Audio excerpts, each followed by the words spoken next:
Hello everyone. दोस्तों, UPPSC के PYQs के सीरीज़ में आज हम लोग इंडियन पॉलिटी के एक नए टॉपिक को सॉल्व करने की कोशिश करेंगे। जो आज का टॉपिक मैंने चूज किया है, चूज इन द सेंस है कि मैं एक ऑर्गेनाइज तरीके से चल रहा हूँ। शुरुआत से लेकर लास्ट तक हम लोग मूव करेंगे इसी अकॉर्डिंग, और जो चैप्टर शुरुआत किए हैं उसी के हिसाब से ये सीरीज चलती जाएगी। ओके, तो जो आज का टॉपिक है वो बेसिकली दो टॉपिक को मैंने यहाँ पिक किया है। पहला वाला जो है, एक बेसिकली आप कह लीजिए कि जो कॉन्स्टिट्यूएंट असेंबली से संबंधित कमिटीज़ थी उनके बारे में है।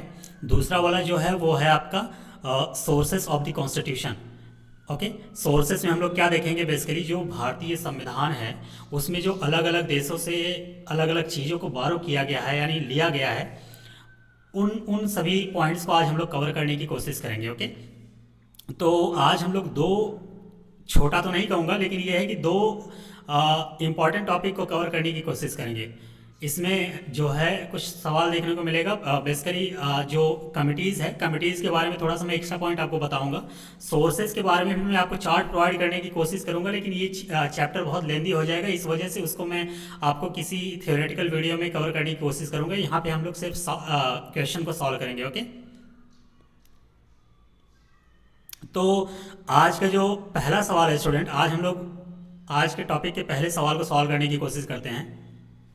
ये सवाल कह रहा है कि who was the chairman of the provincial constitution committee of the constituent assembly. यानी कहने का मतलब, ये सिंपली अगर इसको समराइज मतलब बहुत सिंप्लीफाई करने की कोशिश करूं तो ये पूछना चाह रहा है कि प्रोविंशियल जो कमिटी थी उसके चेयरमैन कौन थे। प्रोविंशियल कमिटी, प्रोविंशियल कमिटी के जो चेयरमैन हैं उनके बारे में बेसिकली ये पूछना चाह रहा है। ओके, तो प्रोविंशियल कमेटी के चेयरमैन की अगर हम लोग बात करें तो ये थे आपके सरदार वल्लभ भाई पटेल जी। कौन थे? सरदार वल्लभ भाई पटेल। ओके, सरदार वल्लभ भाई पटेल जो थे वो प्रोविंशियल कॉन्स्टिट्यूएंट कमेटी के अध्यक्ष थे, यानी चेयरमैन थे। ओके, इसके अलावा सरदार वल्लभ भाई पटेल जी और किसके अध्यक्ष थे उसके बारे में थोड़ा सा हम लोग जान लेते हैं। अगर वल्लभ भाई पटेल की बात किया जाए तो प्रोविंशियल कमेटी के अलावा अगर देखा जाए तो ये एडवाइजरी कमेटी, ये तो हो गया आपका पहला। मैं यहाँ पे कलर चेंज करके लिख दे रहा हूँ, यहाँ पे सवाल पूछा नहीं है लेकिन आपको जानना बहुत जरूरी है, कभी भी ये एग्जाम में आ सकता है। तो advisory committee on, advisory committee on fundamental rights, मैं यहाँ शॉर्टकट लिख दे रहा हूँ, minorities and tribal and excluded area, इसके भी जो चेयरमैन थे वो पटेल साहब ही थे, यानी सरदार वल्लभ भाई पटेल जी इसके भी चेयर थे। तो यहाँ पे आपको दो कमेटी मैंने बता दिया। एक तो सवाल में पूछा हुआ है कि प्रोविंशियल कमेटी के अध्यक्ष कौन थे, तो सरदार वल्लभ भाई पटेल हो गए। दूसरा जो कमेटी मैंने आपको बताया कि एडवाइजरी कमेटी, यहाँ पे शॉर्टकट में आप एडवाइजरी कमेटी ध्यान रखिएगा, लेकिन एडवाइजरी कमेटी किस पे? Fundamental right, minority and tribal and excluded area के पे ये जो कमेटी बनी थी, ये बेसिकली सरदार वल्लभ भाई पटेल जी ही इसको लीड कर रहे थे। ओके, अगर एडवाइजरी कमेटी की बात किया जाए, जो अभी मैंने सेकंड वाली कमेटी आपको बताया, इस एडवाइजरी कमेटी को 5 सब कैटेगरी में डिवाइड किया गया था। 5 सब कैटेगरी में, सब आप कह लीजिए कमेटी में, 5 सब कमेटी में इसको डिवाइड किया गया था। पांचों को आपको ध्यान नहीं रखना है, दो पॉइंट आप, यानी दो सब कमेटी को आप ध्यान में रखिएगा। एक पहला आप समझिएगा कि fundamental right sub committee, fundamental right sub committee. Okay, इसके अध्यक्ष आपके थे जेबी कृपलानी साहब। ओके, जेबी कृपलानी। और दूसरी जो सब कमेटी मैं आपको बता रहा हूं ये थी minorities sub committee, minorities sub committee. Okay, इसके अध्यक्ष जो थे एच सी मुखर्जी साहब थे, एच सी मुखर्जी। तो दो पॉइंट मैंने आपको बताया यहाँ पे कि जो एडवाइजरी कमेटी थी वो 5 सब कैटेगरी में या सब कमेटी में डिवाइड कर दी गई थी। उनमें से 2 सब कमेटी मैंने आपको बताया कि एक तो पहला फंडामेंटल राइट्स सब कमेटी जिसे लीड किया था जेबी कृपलानी साहब ने, और दूसरा मैंने आपको बताया कि माइनॉरिटीज सब कमेटी है जिसे एच सी मुखर्जी साहब ने इसको लीड किया था। ओके, इतना पॉइंट इस सवाल से आपको निकल के आया है। इसके अलावा अभी मैं आपको कुछ और कमिटीज़ के बारे में बता देता हूँ, लेकिन थोड़ा सा सवाल हम लोग देख लेते हैं, फिर आगे जैसे जैसे सवाल आता जाएगा हम आपको कमिटीज़ के बारे में बताता जाऊँगा। ओके, तो पहले का अगर देखा जाए तो करेक्ट आंसर आपका हो जाएगा option number D, Sardar Patel साहब। ओके, अगले सवाल पे चलते हैं। अगला सवाल कह रहा है स्टूडेंट कि the drafting committee of the constituent assembly under doctor B R Ambedkar and how many other members, यानी कहने का मतलब यहाँ पे जो पूछ रहा है सवाल, ये पूछ रहा है ड्राफ्टिंग कमेटी से संबंधित। ओके, ड्राफ्टिंग कमेटी की अगर हम लोग बात करें, थोड़े से ये इसके बेसिक पॉइंट को हम लोग समझने की कोशिश करते हैं। ड्राफ्टिंग कमेटी, ड्राफ्टिंग कमेटी की अगर हम लोग बात करें तो ड्राफ्टिंग कमेटी को हम लोग हिंदी में मसौदा समिति कहते हैं, मसौदा समिति, इसी को अंग्रेजी में हम लोग ड्राफ्टिंग कमेटी कहते हैं।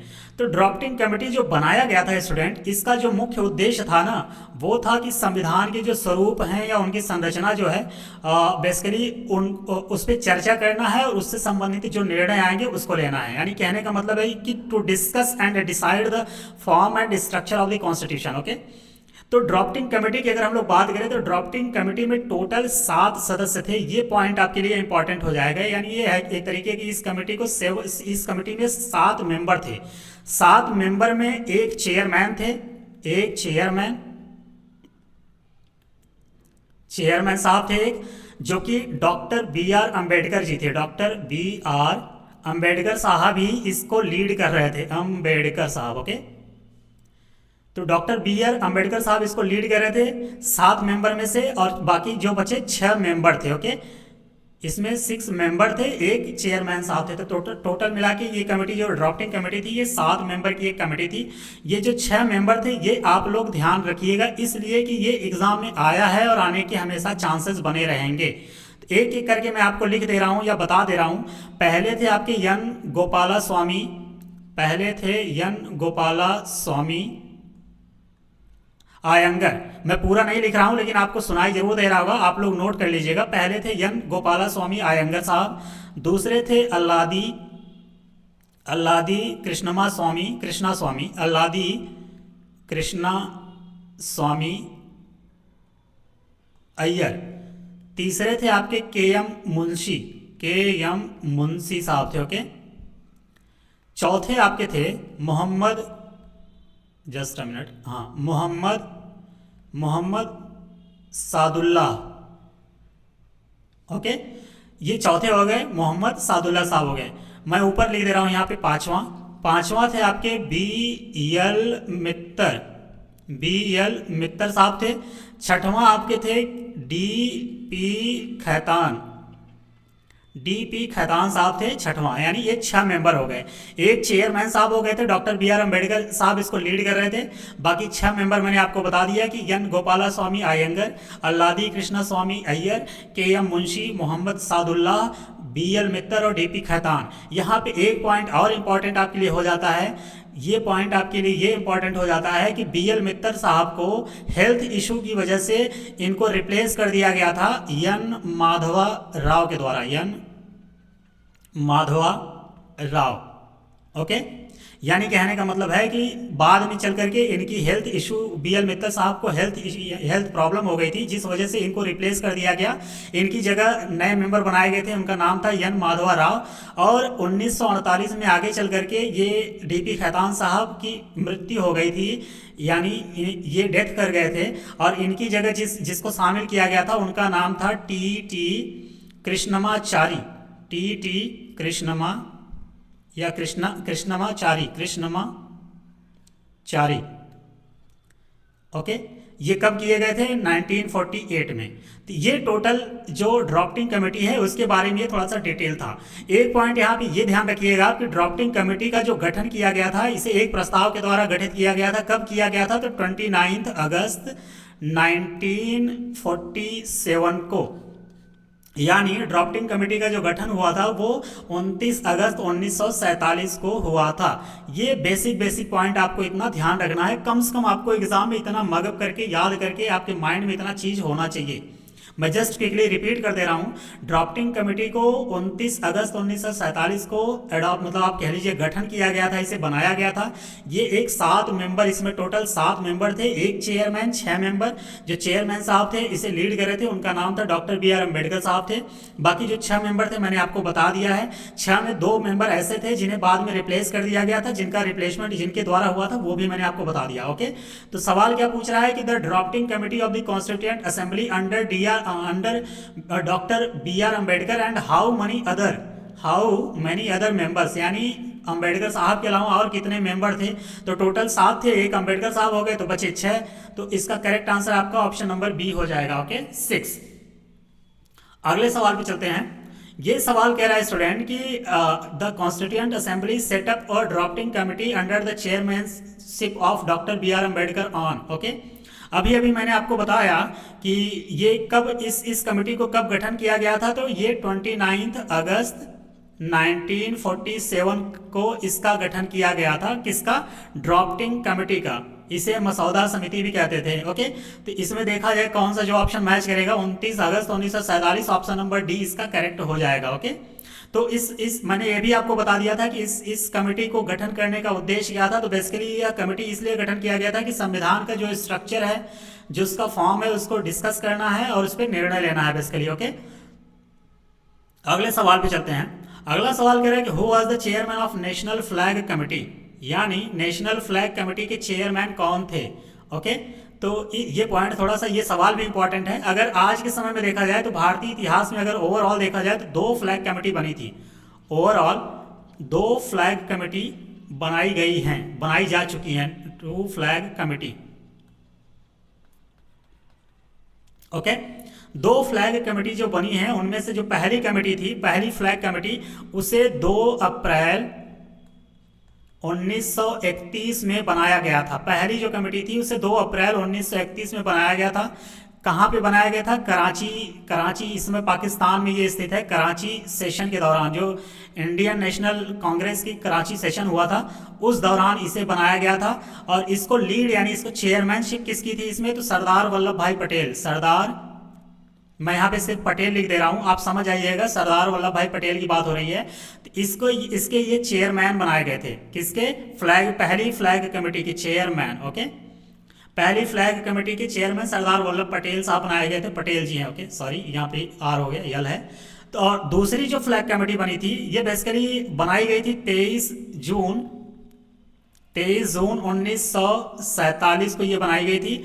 और ये फ्लैग कमेटी एक एडहॉक कमेटी के रूप में गठित किया गया था। और इसको लीड किया था जो, वे थे डॉक्टर राजेंद्र प्रसाद जी। डॉक्टर राजेंद्र प्रसाद जी थे। इसको इन्होंने चेयरमैनशिप या इसको लीड किया था। ओके, तो 2 फ्लैग कमेटी आज तक बनी है भारतीय इतिहास में। पहले को लीड किया था सरदार पटेल जी ने, दूसरे को लीड किया था डॉक्टर राजेंद्र प्रसाद जी ने। अब हम लोग सवाल पे आते हैं। सवाल कह रहा है कि who was the chairman of the national flag committee. C Rajagopalachari, मैंने नाम ही नहीं लिया। डॉक्टर राजेंद्र प्रसाद जी बिल्कुल नाम लिया है। JB कृपलानी साहब का नाम नहीं है। डॉक्टर BR अम्बेडकर ये ड्राफ्टिंग कमेटी के अध्यक्ष थे, ना कि फ्लैग कमेटी, तो ये भी नहीं थी। हाँ, इसका करेक्ट आंसर हो जाएगा आपका डॉक्टर राजेंद्र प्रसाद। डिपेंड करेगा आपसे सवाल क्या पूछ रहा है, उसके बेस पे आपको आंसर करना है। अगर सवाल ये आपसे पूछ ले कि 2 अप्रैल 1931 को कराची सेशन के दौरान जो नेशनल फ्लैग कमेटी गठित की गई थी, उसके अध्यक्ष कौन थे, तो आपका आंसर चेंज हो जाएगा, वो सरदार पटेल जी थे। अगर आपसे ऐसे नॉर्मल सवाल पूछे, यहाँ पे एक ही ऑप्शन मैच ही कर रहा है, डॉक्टर राजेंद्र प्रसाद, इस वजह से ये आपका ऑप्शन नंबर बी इसका करेक्ट हो गया। लेकिन ओवरऑल अगर देखा जाए तो ये जो सेकंड वाला है, ये एक तरीके का एडहॉक कमेटी था। Ad hoc committee on national flag, ad hoc committee on national flag. Okay, ये ध्यान रखिएगा। तो इसका करेक्ट आंसर आपका ऑप्शन नंबर बी हो जाएगा। इसके अलावा मैं थोड़ा सा आपको साइड में एक नए पेज को लेकर के कुछ और कमेटी के बारे में बता देता हूं। Just a minute.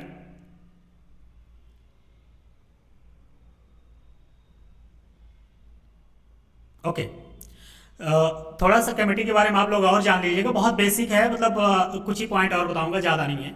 ओके, तो यहाँ पे हम लोग समझने की कोशिश करते हैं कि जो मेजर कमेटी बनाई गई थी भारतीय संविधान के दौरान, उनमें कौन कौन सी कमेटी हैं जो थोड़ा सा आपको ध्यान रखना जरूरी है। तो पहला हम कमेटी बताने की कोशिश कर रहा हूँ। पहला था आपका union power committee. Union power committee हो गया।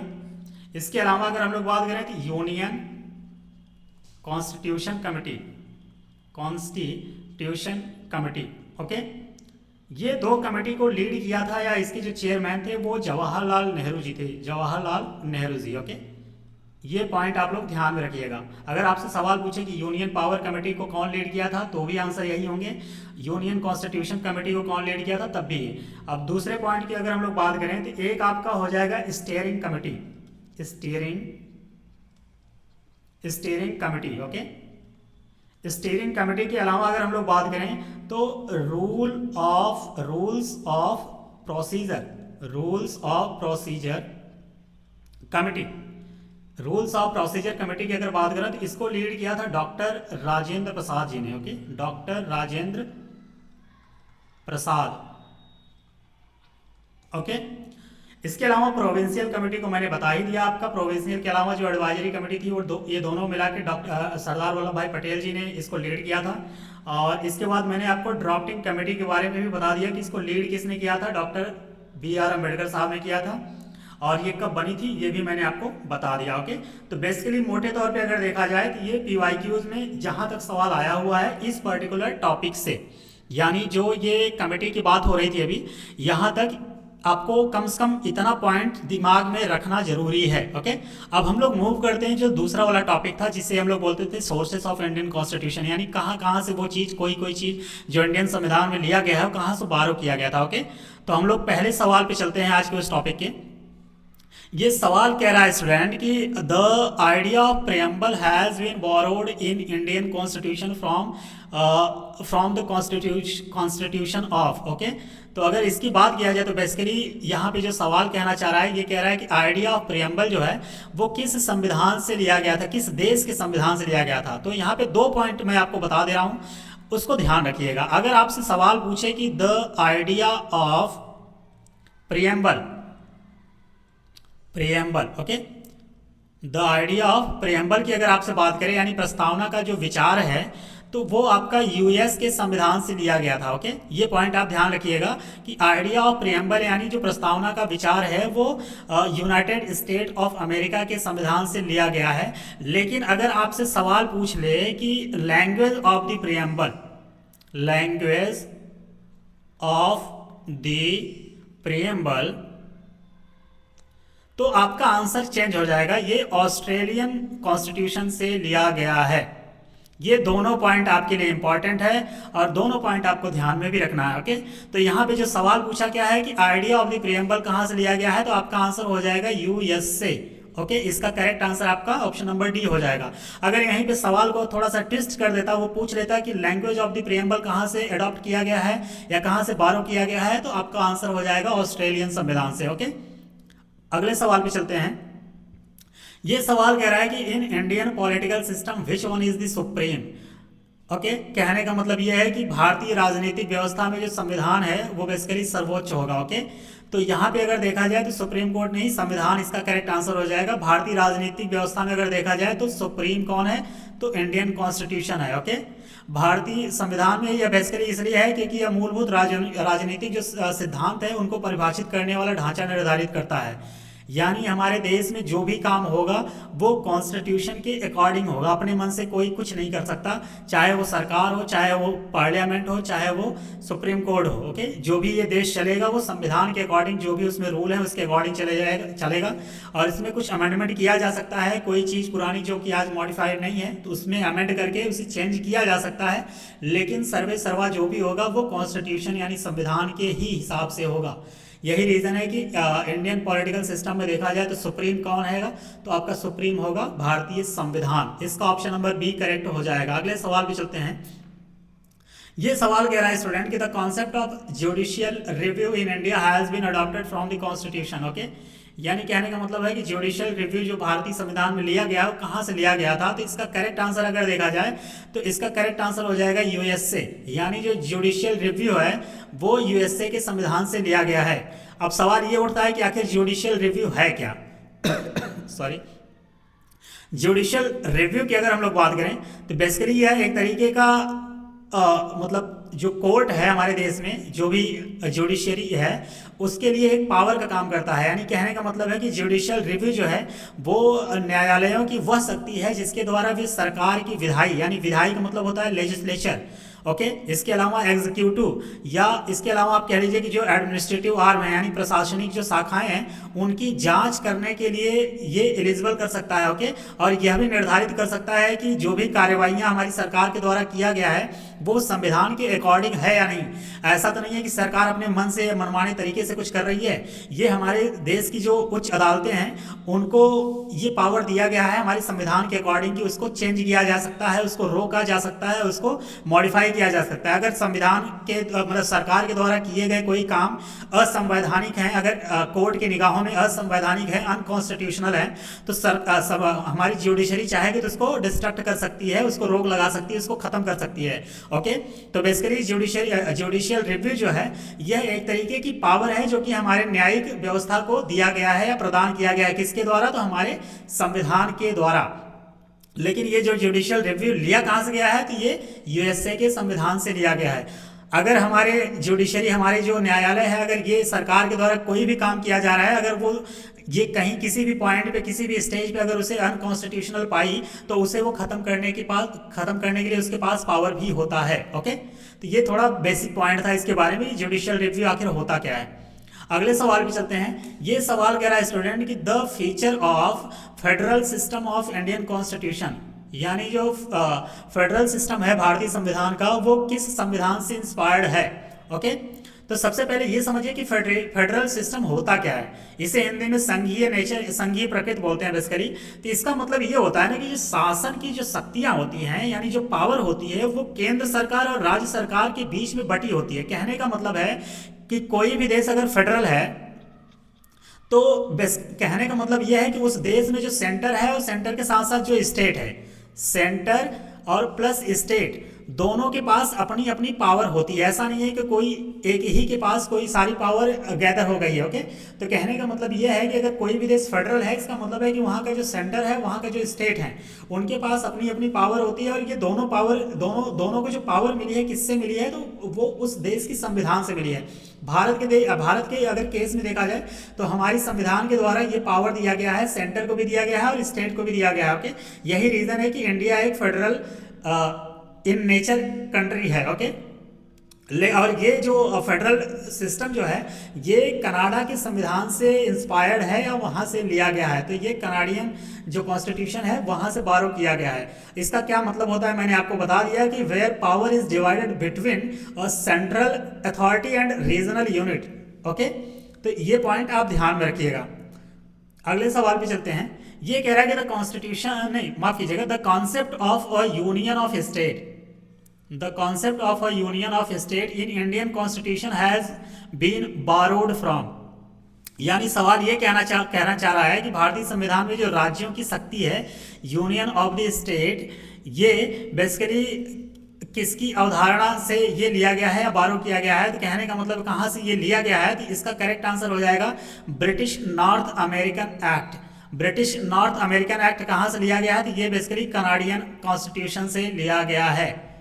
ये कनाडियन कॉन्स्टिट्यूशन से लिया गया है। क्या? The British north American act. और ये कब लिया गया था? तो ये बेसिकली 1867 में लिया गया था।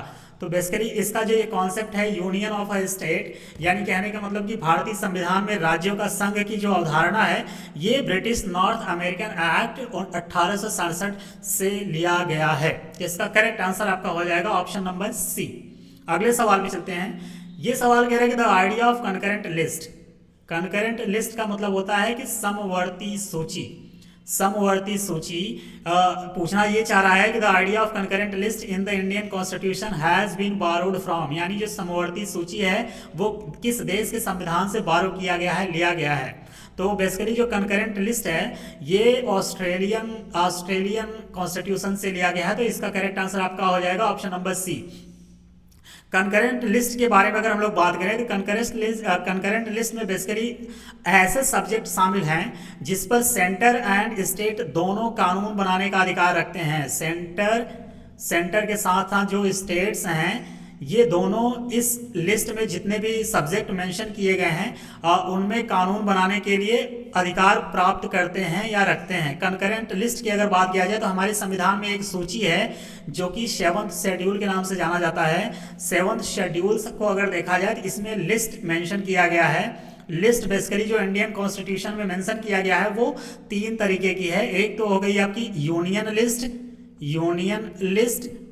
यूनियन के अलावा जो दूसरी है वो आपकी हो जाएगी स्टेट लिस्ट, और जो आपकी तीसरी है वो है आपकी कंकरेंट लिस्ट। ओके, ये कहाँ पे मेंशन है? ये हमारे संविधान के 7वीं अनुसूची में मेंशन है। यूनियन लिस्ट में वो सब्जेक्ट आते हैं जिसपे सेंटर अपना कानून बनाने का अधिकार रखता है। स्टेट लिस्ट में वो सब्जेक्ट आते हैं जिसमें स्टेट अपना कानून बनाने का अधिकार रखता है।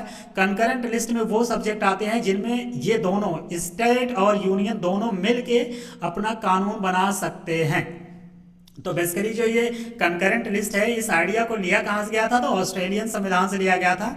और ये हमारे देश के मतलब माफ कीजिएगा, हमारे संविधान में जो 7वीं अनुसूची है उसमें मेंशन किया गया है। ओके, अगर ओरिजिनलिटी की बात किया जाए कि जब संविधान बना था तो उस समय जो कंकरेंट लिस्ट था उसमें 47 सब्जेक्ट जो थे वो मेंशन किए गए थे, लेकिन इसमें 5 और ऐड कर दिया गया है आज के समय में, और टोटल आपका 52 हो गया है। 52 सब्जेक्ट आज के समय में इसमें मेंशन किए गए हैं। ओके, कभी कभी सवाल ये पूछ लेता है कि वो 5 सब्जेक्ट कौन से हैं जो मतलब जिससे बढ़ के ये 47 से 52 हो गया है। तो जब हम लोग कंकरेंट लिस्ट वाला टॉपिक करेंगे तो वहां पे हम लोग डिटेल समझने की कोशिश करेंगे। सारा अगर मैं यहीं भी पॉइंट कवर करने की कोशिश करने लगूंगा तो ये बहुत ही लेंदी लेक्चर हो जाएगा और आप लोग भी बोर होते जाएंगे। ओके, जैसे जैसे ये टॉपिक आता जाएगा उसमें जो इंपॉर्टेंट पॉइंट होंगे, इंपॉर्टेंट कॉन्सेप्ट होंगे, उसको मैं सॉल्व करने के साथ साथ आपको समझाने की भी कोशिश करता चलूंगा। ओके, तो कुछ भी मिस नहीं होगा, बट ये है कि थोड़ा पेशेंस रखना पड़ेगा और आराम से एक ऑर्गेनाइज तरीके से हम लोग इस पूरे सीरीज को कंटिन्यू करने की कोशिश करना चाह रहे हैं। ओके, तो अभी आज के समय में यहाँ पे 52 लिस्ट है और ओरिजिनली अगर आपसे पूछे तो कितने थे? तो 47 थे। ओके, अगले सवाल पे चलते हैं। ये सवाल कह रहा है कि the concept of directive principles of state policy, यानी directive principles of state policy को अगर हम लोग शॉर्टकट में कहें तो इसको बोलते हैं DPSP, directive principles of state policy.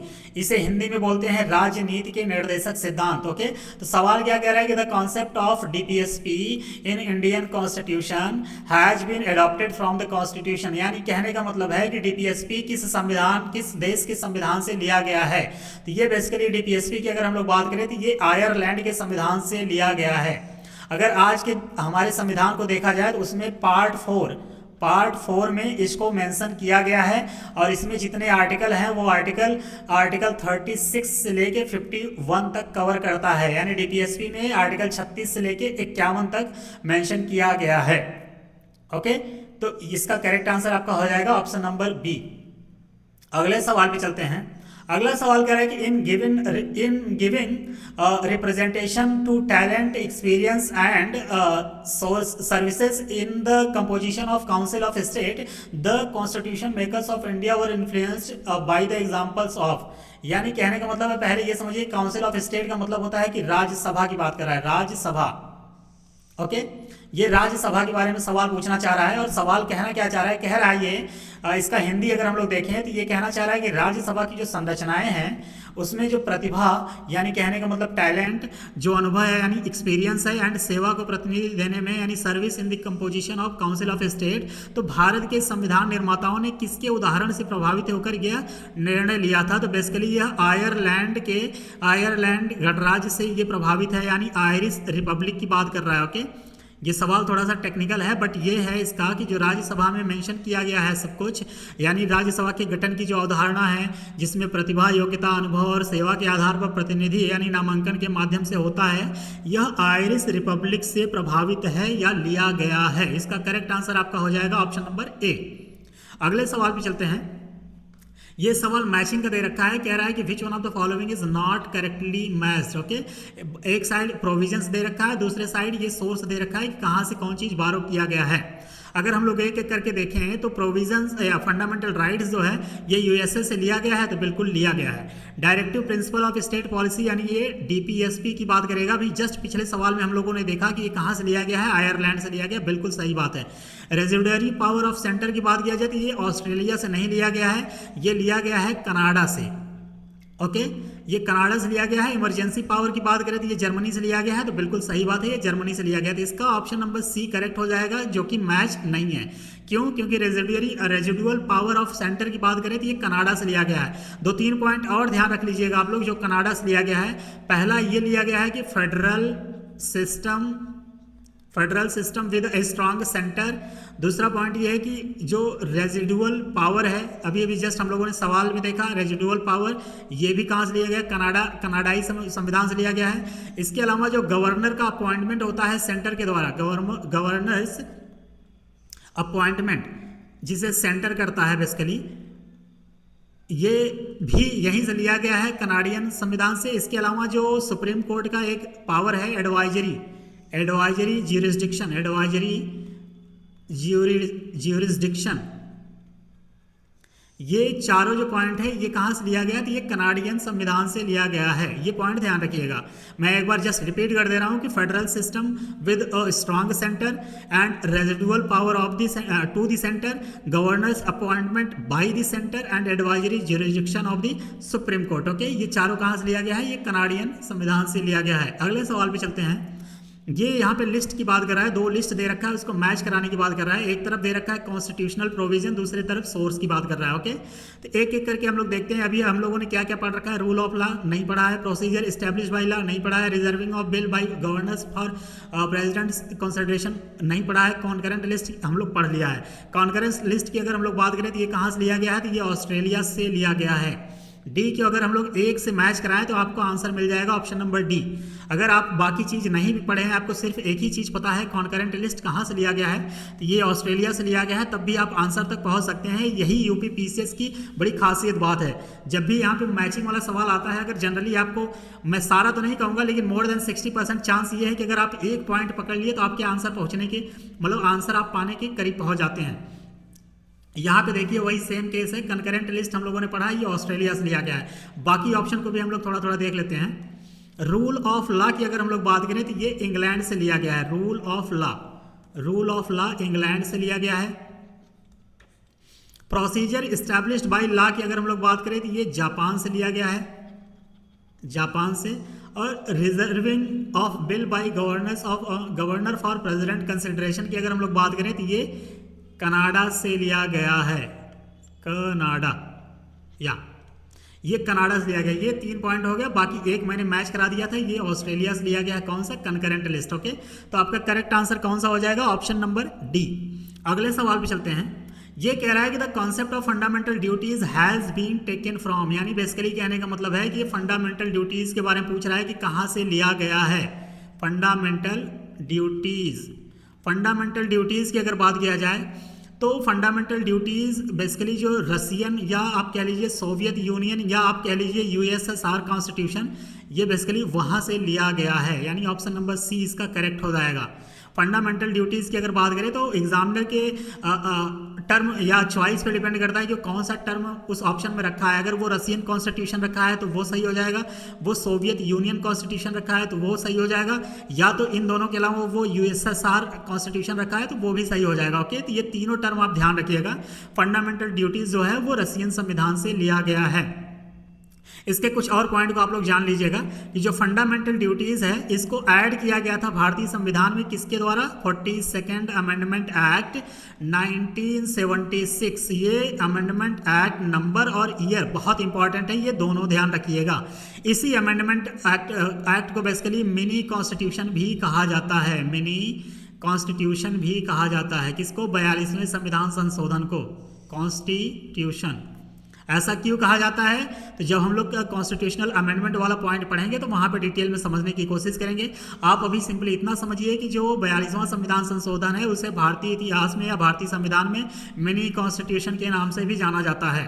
तो 42वें संविधान संशोधन के द्वारा फंडामेंटल ड्यूटीज़ को ऐड किया गया है, किसमें? भारतीय संविधान में। ओरिजिनली अगर बात किया जाए तो इसमें 10 सब्जेक्ट थे या 10 पॉइंट थे, लेकिन एक ऐड कर दिया गया है। तो आज के समय में देखा जाए तो टोटल फंडामेंटल ड्यूटीज़ की संख्या कितनी हो जाएगी, तो आज के समय में 11 है। ओके, इसके अलावा एक पॉइंट और ध्यान रखिएगा, जो फंडामेंटल ड्यूटीज़ है इसकी सिफारिश यानी इसको रिकमेंड कौन किया था, तो इसके रिकमेंडेशन की अगर हम लोग बात करें तो आपको ये रिकमेंड करने वाले जो इंसान थे उनका नाम था स्वर्ण सिंह कमेटी। स्वर्ण सिंह कमेटी जो थी वो ये रिकमेंड की थी कमेटी। ओके, स्वर्ण सिंह कमेटी ने रिकमेंड किया था कि भारतीय संविधान में फंडामेंटल ड्यूटीज को ऐड करना चाहिए। ओके, तो इसका करेक्ट आंसर हो जाएगा इस सवाल का ऑप्शन नंबर सी। अगले सवाल पे चलते हैं। अगला सवाल कह रहा है स्टूडेंट कि the constitution of India has become the longest one, यानी भारतीय संविधान विश्व का सबसे लंबा लिखित संविधान है। ये बात सही है या गलत है, तो ये बिल्कुल सही बात है। ओके, रीजन क्या कह रहा है कि the chapter on fundamental rights has been borrowed from model of American constitution. Fundamental right हम लोगों ने अभी अभी पढ़ा है कुछ समय पहले कि फंडामेंटल राइट जो है वो अमेरिकन संविधान से लिया गया है।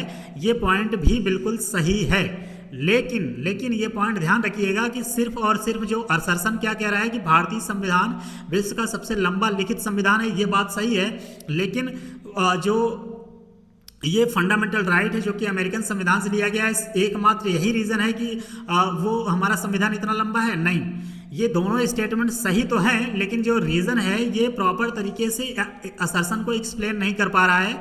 यानी इसका करेक्ट आंसर हो जाएगा कि बहुत सही तो है लेकिन करेक्ट एक्सप्लेनेशन नहीं है, यानी ऑप्शन नंबर बी इसका करेक्ट हो जाएगा। ओके, अगर ओरिजिनली देखा जाए, ओरिजिनली तो जो भारतीय संविधान था जब शुरुआत में बनाया गया था तो उसमें 22 पार्ट थे, 22 पार्ट्स, इसमें 395 आर्टिकल्स थे।